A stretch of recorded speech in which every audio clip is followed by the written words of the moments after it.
Hey everybody, it's January the 7th, 2015. This Virginia native here. And I'm getting over this flu, cold, crud, sinusitis, bronchitis, whatever you call it. Been out of work for almost 2 weeks. It's been horrible. But I'm beginning to feel better, so had to go to Walmart today to pick up some medicine. And as always, I stopped in and look what this lucky person found. It's a sight you don't always see at Walmart for sure, but I was able to pick up 3 boxes of 22 long rifles. They're so hard to find, or they're seemingly so hard to find. Pick them up when I can get them, and this is the second time I've actually found them at Walmart in the last 5 years, I guess.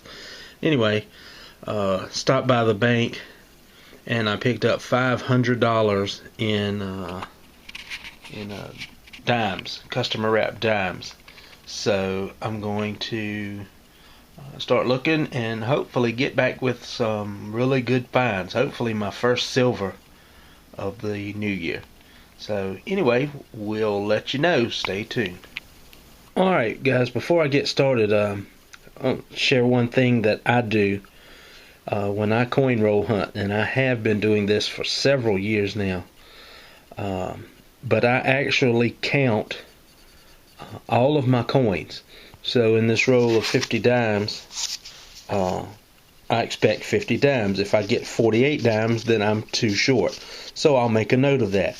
If I get 54 dimes in here, then I'm 4 dimes over. And as I go through my rolls, I will compensate for rolls that are short and rolls that are over. And you'll be surprised how many times people put more than 50 dimes in a roll when they're customer wrapped. So then I'll keep a tab, and sometimes I've been known to find as much as $4 extra, in a lot of $500 that people stuff in a roll. So to me, that money is earned money. Is if I find a couple of dollars extra, then that could compensate me for a silver dime in the future. So that's something I always look forward to doing. I have been shy many of times, but the amount of money that I've made extra by people putting in a roll, especially if you're hunting quarters and somebody wraps up $10.50, that's 50 cents in one roll extra.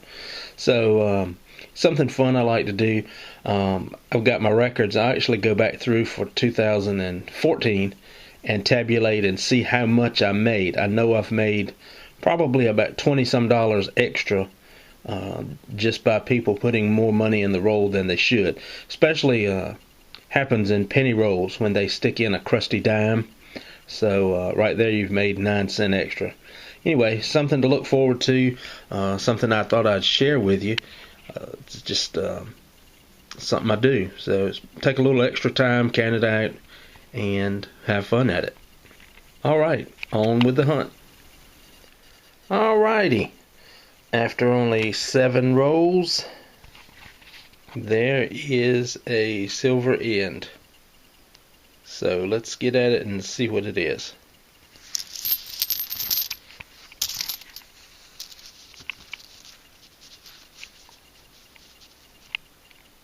It's a 1952 Rosie with no mint mark. Great. First silver of 2015 right there. So awesome. Alright, stand by.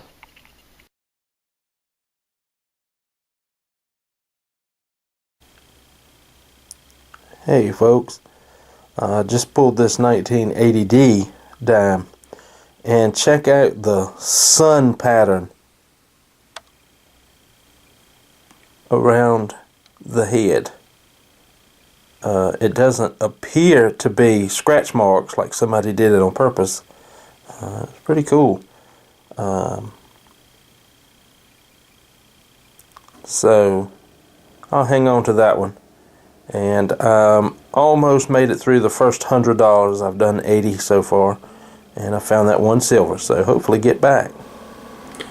Hey everybody, just taking a break from the dimes for a few minutes, and wanted to give a shout out to Supradrew. He is having a 700 subscriber contest, and he just added some really cool prize additions. One being a $2 bill, in addition to what he had already picked out for first, second, and third, and also a sand dollar. Who would have thunk it? How about a roll of sand dollars? That'd be cool. But one of the coolest, I think, is a custom recipe that he's going to write out by hand and actually sign. Now, to me, that's just really cool. He's a chef, so you know what better. You don't every day get Colonel Sanders' recipe, so that's really neat. Supradrew. Let's see. He also has this new video that I haven't watched yet. That's Coin Roll Hunting Dimes, January 7th. Nothing to write home about. But I do notice that in one of his videos recently, he had found a Mercury dime, which is super. So he had commented the fact that 2009 dimes were pretty elusive for him. So Supradrew, if you're watching this, please PM me your contact information, and I've got a little something for you I'd like to send out. New Year's present. Awesome. Alright, back to the hunting. Well, here's a dime that is pretty neat.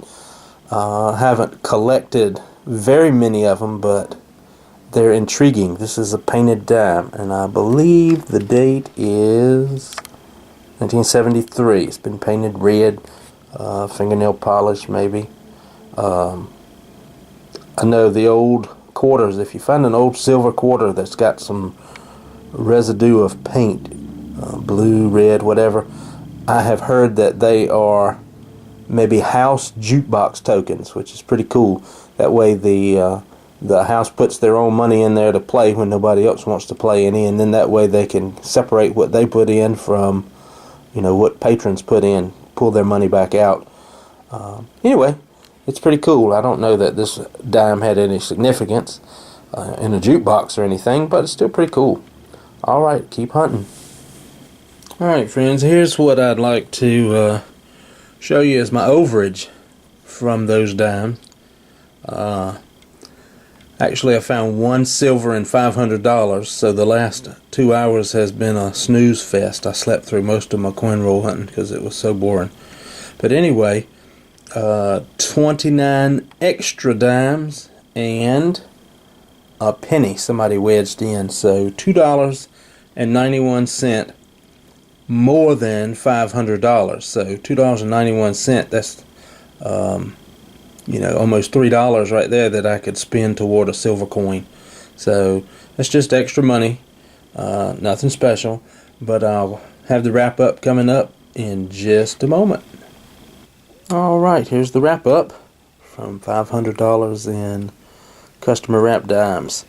I'll just save these two out. 2013 D and a 2014 D that are very, very uncirculated looking. So I went ahead and pulled them. I've got a dime album, and I think these will fit in the slots for those dates pretty good. And I picked the 1952 Silver Rosie, and also a 1973 Canadian 10 cent that somebody has scratched all up into pie-shaped scratches on it. I have, this was an interesting find. It's a 2000 P. It has no mint luster. It has, I would say it's probably been subjected to some type of acid maybe, or something that has just pulled the mint luster off, and it has given it a frosted look.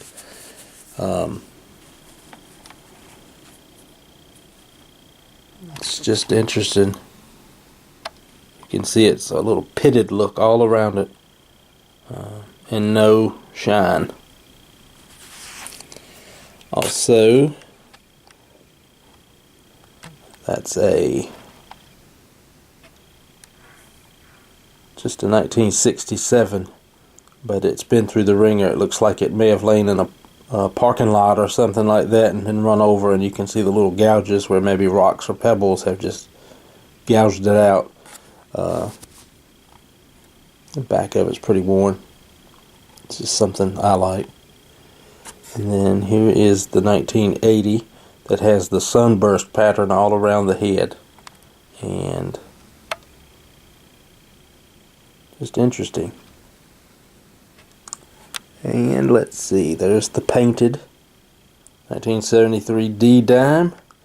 And rounding things out were 1, 2, 3, and 4 2009 Ps. So all in all, pretty boring hunt as far as silver goes, but you don't know until you try. So I'll get this stuff rolled up and carry back to my bank and go try again. Alright people, I appreciate you watching, and happy hunting in whatever you do.